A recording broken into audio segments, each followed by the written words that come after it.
We had just left the grocery store, gotten back to the condo from the grocery store. I was with a group of men from our church, went down to Mobile, Alabama on a fishing trip. Bobby Holland and Jonathan Sheehane don't know each other, but the two Columbus men share a common bond. Both had seizures and were on the edge of death. For Sheehane, it was 8 years ago. He was 19 years old on a trip to Florida, just bringing in groceries. I turned around, and he knew something was wrong. Knew something was wrong because one side of my face was totally drawn up. Jonathan's dad broke his fall. He doesn't remember what happened next, only what he's been told. The paramedics got to him quick. Just shaking my head like, nothing we can do. Nothing we can do, totally. Just totally gone. Back in 1996, Bobby Holland, 30 at the time, stepped out on a pier for possibly his last time. A new case of epilepsy kicked in, and he fell right into the murky water of Mobile Bay. They saw me come up in a dead man's float out about 50 to 60 yards from where I'd originally fell in at. Friends quickly dove in and pulled him out. Sir, are you okay? Are you okay? Go call a code. Nearly 800 near-death experiences happen every day in the U.S., according to the Near-Death Experience Research Foundation. Columbus family practice Dr. Clark Gillette Jr. is curious about what happens. He's come face-to-face with numerous patients who've been brought back to life. The bright light and the out-of-body experience are two of the most common experiences that people describe. Most of these people see this as a spiritual experience, and the light they interpret as being heaven or a guiding being. No pulse. He's not breathing. Start chest compression.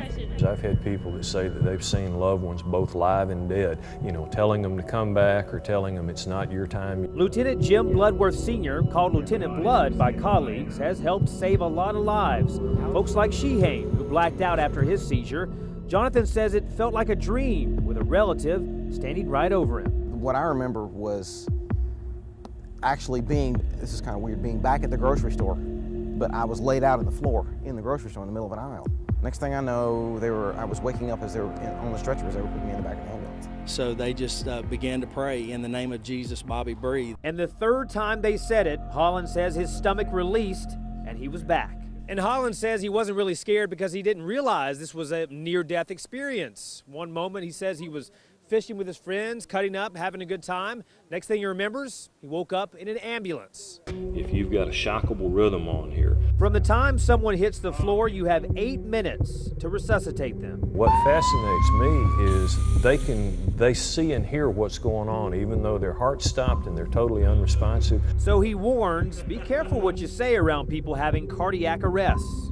People very commonly that we bring back will say, yeah, I heard people talking about me. I heard him saying he was a goner. Or that's one of the things that they really remember. Yeah, I saw when you put those paddles on me and you shocked me. So someone may be unconscious, or we may be doing CPR on people for 20 or 30 minutes. Lieutenant Bloodworth remembers trying to revive one man who would only wake up during CPR, even look around. Then when compression stopped, he'd go back under. That was a weird experience. Whoa. A weird experience also for Holland, now 43 years old and alive to tell about it. Whenever it's my time to go, it's going to happen whether I'm ready or not.